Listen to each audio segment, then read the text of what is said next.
How's it going, David in Comic Book Investments? So in this video, we're going to look at 5 keys that are heating up, going up in price. Some of them by quite a bit, 88%, and also got a pretty big key on here as well, which is, I have a little more to talk about, but let's get right into the video. All right, Iron Man number 1, a 6.5 is up 64% from $670 to almost $1,100, and 8.0 selling for up 38% from $1,450 to $2,000, and 8.5 also selling for $2,000 in the same month, and that's up 8% from $1,849. So I've been saying this for a long time. I feel like the worst is behind us with all the dropping, and if you look at this graph right here, you can see that pretty much for the last 6 months it's been steady. Obviously it's going up and down, but it's been about straight, and then recently it's been going up a little bit, and that was across multiple grades in August. So not really sure. I looked around to see, oh, maybe there's some spec news of Iron Man coming back or something like that in a movie or something like that, but I'm not seeing anything. And I've noticed this on other keys. Other big Silver Age keys have been hitting high, not record prices, but higher than normal, things like that. So I still, there's still room that anything could happen. But for the last about 6 months, a lot of things have been trading sideways, which is good. And so that means like kind of the worst is behind us. Now, obviously, there's comic books still dropping in price massively, of course.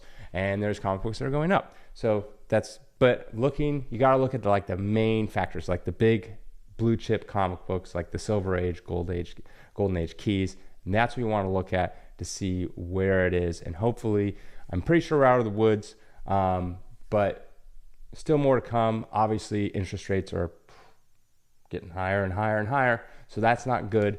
But it seems like comic books are holding strong. Stock market seems like it's doing decently okay.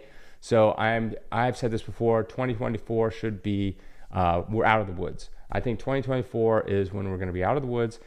Things are going to start being easier, better, and prices should overall start at least flatlining, maybe even going up, like pretty much across the board. Next, we got Blue Beetle number 1. A 9.4 is up 9% from 64 to 70. A 9.6 is up 88% from 95 to 179. And a 9.8 is up 25% from 152 to now selling for 190.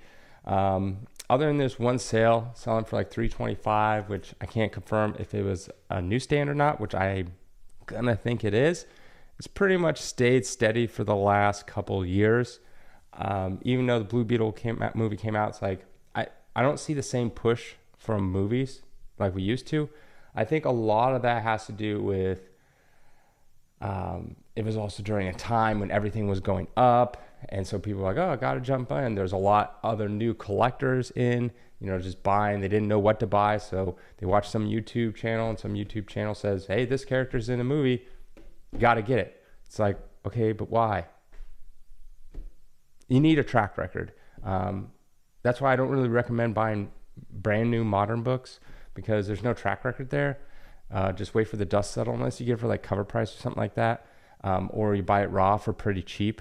Like there's no point in investing a bunch of money into like a 9.8 modern book when it's like brand new, because it's just going to go down. Like 99% of the times they just go down overall after the hype is done. So wait about a year, see how it goes.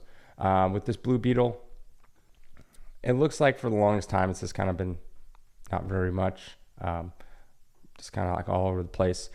I would say it's probably going to sit around $150 book after this movie hype kind of dies down a little bit, even though it's not much movie hype because no one really even saw it.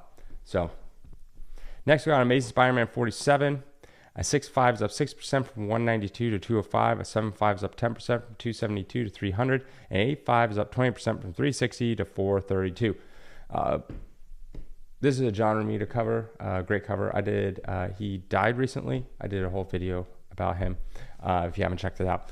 But cool cover, early Craven appearance, and obviously there's a Craven movie coming out, so that's helped this book. But overall, I would always recommend Silver Age Spider-Mans. I've recommended them always. Anytime someone comes to me, it's like, I have a budget of, anywhere from like $200 to like $1,000. And here's the thing with like when people come to me with stuff, I'm like, well, what do you like? I'm not gonna if you just want to buy something, there's like tons of books that you can buy that it is good investable comic books. But generally speaking, I always push them towards go for some Silver Age Spider-Mans. If you can get some keys, great. If you can get this is not a non-key book, so there's nothing like super special about it. Cool cover, but nothing like no first appearances or origins or anything like that. But it's a Silver Age. If you can get this in a decent, like if you can get this in like an 8.0, I think that's fantastic. Like 8.0 and above, like yeah, you can get like a 6.0 and above, but not as good. I would say 8.0 and above. That's like your prime for Silver Age Spider-Man. Obviously, as you go down to the older stuff, hard to get an 8.0 of like Spider-Man 14. But yeah, I will always recommend these books. They will always go up in the long term. It's just, these are like guarantees. Like in my mind, Silver Age Spider-Mans are guarantees. They just are. If they're going down, then the whole market is like pretty much crashed. So you buy this book, pick any random Silver Age Spider-Man key. You pick it up today, in 10 years, it will be guaranteedly worth more, as long as you didn't stupidly overpay ridiculous price. But if you just randomly buy one, you can buy it now. You don't even have to get one in an auction. Just randomly get one, guarantee you 10 years, it'll go up. All right, next we got Swamp Thing 37, first appearance of John Constantine. A 9.0 is up 40% from 273 to 383. A 9.4 up 24% from 374 to 462. And a 9.8 up 11% from 1626 to 1800. Not a record, but still going up. Obviously, you can see that graph just way up, came back down, but it seems to be settling. It looked like it dipped down a little bit, but overall, the last maybe year, it's been about the same, other than like a couple low sales. I think this is a good book. John Constantine had one of, in Hellblazer, I think it was one of the I'm pretty sure it was the longest running run on Vertigo, but there's something else. It was, I think, DC's, or at the time, the longest running, because DC is kind of Vertigo. DC and Vertigo were the same, but is a different imprint. So I think they considered it indie. I want to say it was the longest running indie title. That wasn't from DC or Marvel, even though it was from DC. Something like that. I can't remember exactly, but it ran like, I want to say 300 issues. The only thing that's ever non-Marvel DC that's ran over 300 issues was Cerebus. That ran to like 300 or 301 or something like that, and it was done. And then Spawn, obviously, is past number 300, but Spawn recently passed it. This Hellblazer, I want to say something like that. It has some record. I did a video on it. It's been so long, I can't remember. Anyways, I think it's a great book. And it looks like it's pretty much been steady. All right, last on the list is Hulk number 1. First appearance of Red Hulk. A 9.4 is up 56% from 73 to 114. A 9.6 up 36% from 121 to 165. And a 9.8 up 26% from 277 to 350. Yeah, so obviously Harrison Ford is playing the Red Hulk, which is so weird to me, because the reason why they're recasting the Red Hulk is because the other actor, it wasn't Sam Elliott. He's still alive. Kind of reminds me of Sam Elliott, but I don't know the other actor's name, so someone will comment below what it is. He died, and so they had to recast him. Why would you recast? I love Harrison Ford, but why would you recast with someone else who is literally almost on death's bed? Like, he's 81 years old. I don't know if they've even started to film this or when they're going to film it. Most likely he's going to lend his voice for the most part if they end up doing Red Hulk. He was just cast as General Ross, but I don't know if they're going the Red Hulk route. I wouldn't imagine, like, it doesn't make any sense for me to do that route because of the fact he's 81. So let's say this movie, they set up the Red Hulk, right? And say he turns into Red Hulk at the end of the movie. Harrison Ford, by the time this movie comes out, it's, what the hell is the movie's called? It's not a Hulk movie. It's, God, they appear, Thunderbolts. Yeah, they appear in Hulk 449. Anyways, so it's a Thunderbolts movie. It's going to be kind of, I guess, like Suicide Squad, is my feeling. Anyways, so they're not going to have Harrison Ford show up as Hulk, Red Hulk instantly. They might build to it. Maybe. This is all speculation at this point. That's why this book is going up. I still think this is not a bad book because it's had a track record of over 10 years of slowly increasing. So to me, that's good. That's what you want to look for. You want a track record. Books that have no track record, by track record, I mean years of history of sales. 6 months is not years. So anyways, it just doesn't make any sense to me because you're going to cast him, and then by the time, if they end up making a Thunderbolts 2 or somehow he crosses over into something else and make a Red Hulk, he'll be like 85 years old.